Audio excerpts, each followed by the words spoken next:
Hello, I'm Dr. David Johnson, Professor of Medicine and Chief of Gastroenterology at Eastern Virginia Medical School in Norfolk, Virginia. Today I wanted to talk about two articles that have just come out as it relates to colonoscopy. First is providing the benefit, is colonoscopy really as good as we thought? And this comes from an article from Ontario in the Annals of Internal Medicine. And the second article is a challenge to the provision of who does these services and who provides colonoscopy. Let's take the first one. The recent study from Ontario, as published in the Annals of Internal Medicine, was a case control cohort analysis of 10,000 plus patients and approximately 51,000 controls. What they found in this particular study in looking at the development of colon cancer is that colonoscopy did associate with a risk reduction in the development of colorectal cancer, a risk reduction of nearly 40%. But when they looked at the data closely, it was in particular for left-sided colon cancers. In fact, 70% risk reduction, but when they looked at right-sided colon cancers, guess what? There was no associated risk reduction. So what does this mean? Does this mean that colonoscopy is not a good test? Well, it certainly is for prevention of colon cancer in the left side, but the right side certainly gets challenged as a result of this particular study. Now let's look at this and say, why could that be so bad in the right colon? What's important for first to recognize that 70% of the colonoscopies that were done in this particular cohort analysis from Toronto were done by non-gastroenterologists. We know that there is clearly a significant difference in sensitivity of detection of colon cancer when gastroenterologists are compared to primary care physicians. In fact, there are three well-done population-based studies that have illustrated this quite nicely. So that's the first question. Is there an operator error based on who's doing this particular exam? Is there another possibility? Well, it's plausible that there could be some biologic activity difference between right and left-sided colon cancers, and this may be that these lesions are very spontaneous and they develop quite quickly. I don't think that's very likely. There is another possibility that the quality of the exam was not that good.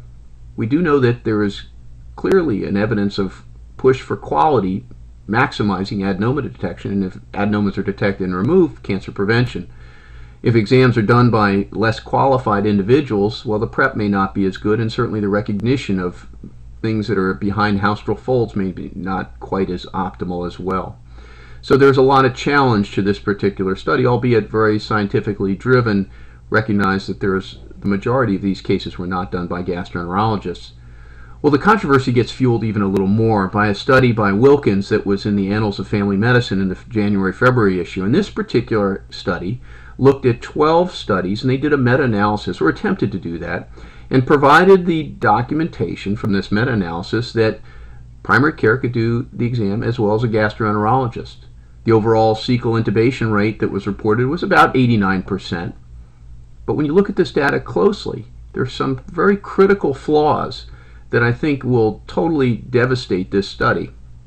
Flaw number one is 73% of the cases that were entered into this particular meta-analysis came from data that was not published in peer-reviewed journals. The author said, well, this is great because it reduces publication bias. And I got news for you. In the era of evidence-based medicine, that argument is ridiculous. It's not not published in a peer-reviewed fashion. It's subject to tremendous reporting bias. Very serious challenge to this particular study. If you take out the data from that particular group of nearly 73% of these colonoscopies reported that were done not peer-reviewed, the cecal intubation rate goes down to about 83%. Well, the Multi-Society Task Force for Colorectal Cancer Screening has set a target of 95%. That 83% is terrible.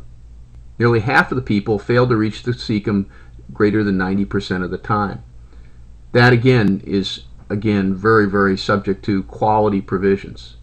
So when you look at this, can primary care physicians do this procedure? There are a lot of red flags that go up from this particular study. It's not scientifically founded, and there's tremendous reporting bias by inclusion of nearly 3/4 of the patients that never saw a peer-reviewed journal.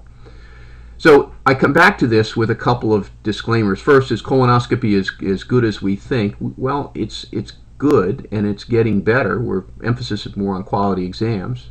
We know from the Canadian study that we need to really be likened to challenge our right-sided colon cancer and prevention detection strategies by optimal exams, patient and prudent quality withdrawals, monitoring continuous quality improvement measures, and in particular as it relates to primary care providing this, I think we certainly can harken back to the 3 population studies that say no, they can't do this as well. And we shouldn't be swept up into a wave of looking at data that is not scientifically founded.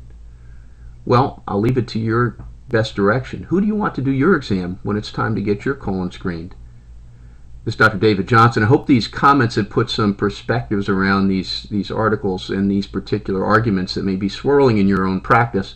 I look forward to discussing some future topics in the near future. Thanks for listening.